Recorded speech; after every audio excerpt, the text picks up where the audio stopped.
Coach, Dyson had such a strong season last season. What have you spoken to him about that you specifically want him to work on going into this season? And also, just how challenging is it for him now, knowing that the bar is so much higher for his expectations? Well, I hope that we're not trying to play to some external standard. If you get into trying to meet other people's expectations, that's a slippery slope. So we want to set that internally, similar to what we always do. It's what we did last year, Dyson, us. It's a partnership, really. So, as you said, he had a really good year, and I fully anticipate him having another good year. So there's a lot of little things that he's worked on this summer. And like any young player, you see opportunities for improvement, and that's what summer helps you with, and then you integrate those into the team. Do you expect teams, like defensively, knowing his impact on the defensive end, they're going to try to drag him away from They do that all the time. Yeah, well, I mean, they did that a lot toward the end of last season. So how do you counter that? They did it the whole season. So how do you counter that then to keep him? Well, a lot of times he wants to keep his matchup, and we would like that, when the opportunity's there, but that's why it's not a one-on-one game, and he has the ability to make plays off the ball too, but if offenses are that focused on that, which they can be at times, hopefully that impacts their rhythm, in some ways also. So there's always that, kind of cat and mouse going on. But as I said, it's not just on Dyson. He's unique in that regard defensively, but you become a good defensive team when all five guys are in those situations and can execute. Speaking of that, does having Nikhil give you more chances to use Dyson as a roamer at times and have Nikhil on the ball? Yeah, I think those guys in combination, because they're both so good on the ball, it gives you opportunities really as you substitute too, not to just have to try to keep a matchup and have to substitute in a way that protects you, that those guys can alleviate one another at various times, and when they're both in the game together, as you said, Dyson, it shows up when he's guarding the ball. It's so visible, and you can see him defending, but off the ball as well, being able to make plays. And Nikhil puts him in a situation, like you mentioned, John, he has those opportunities. Has anything? I was say kind of on the same line. Like I saw a statistic that tracked like how many possessions a player guarded the other team's number one option, and Dyson led like by an outlier factor, by a number of standard deviations. Like just having Nikhil kind of standard ease the deviations now. I like it. I have a PhD Don't apologize. In math, so I know that I teach statistics. Yeah. So does it change the work? Does it change the workload for Dyson at all? That's something that if we can create situations where you allow him to keep that matchup, clearly that's advantageous. There's also the way we want to play. It's hard to play, with the amount of pace we want and to be aggressive defensively for long stretches. So I think the depth, and as mentioned with Nikhil, also can contribute to that. And that tells me we've done something right if Dyson's guarding the best player as much as possible. But I do think again that even when he's doing that, we have to protect him at times. That doesn't mean other guys just kind of cheer for Dyson. Everybody's got a role to play. Has anything stood out to you or surprised you in these first few days of training camp?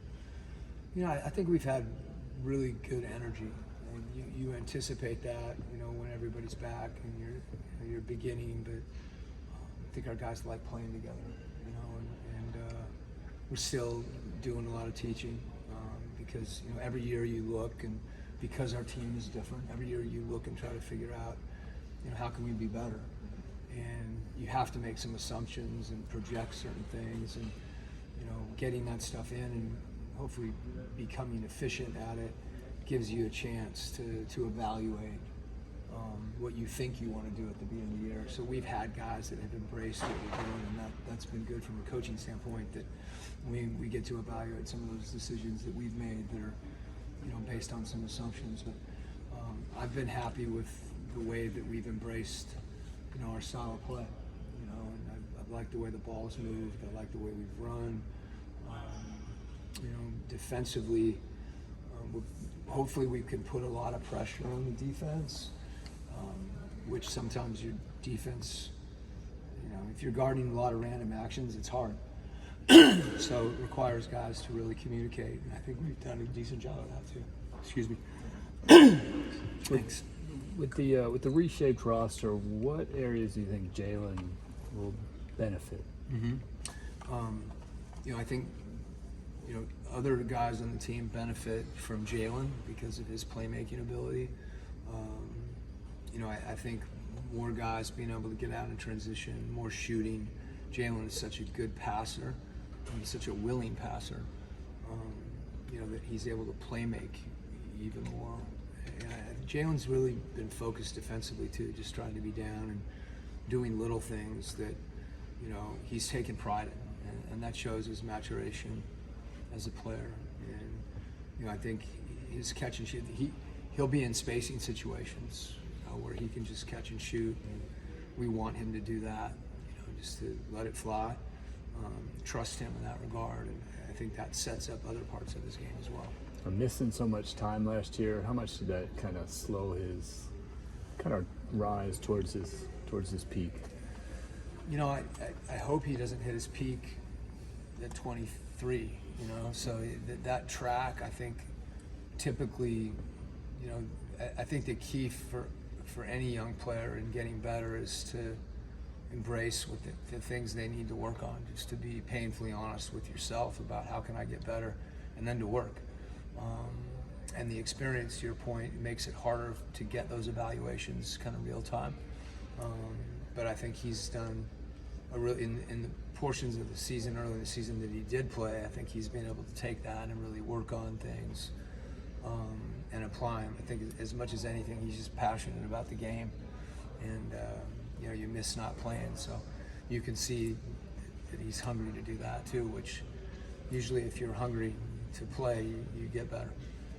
We've talked a lot about the combinations of guys, and especially with like Onyeka and Kristaps. Obviously, Onyeka hasn't played with a 7-footer a lot in his career. So, what's the challenge of maybe deciding where these guys are going to play? Obviously, you don't want to have 4 or 5. You've always talked about positionless, but what's the challenge for Onyeka to adjust to that? I think it's really our whole team kind of adjusting to that versatility, not just at those 2 positions, but we've got a lot of guys that are multiple position players. I think the biggest thing is us to be able to defend with different lineups. And O's, as I said, like JJ, I think O's really embraced that. He knows that if he's playing with Kristaps, he's going to be guarding more on the perimeter.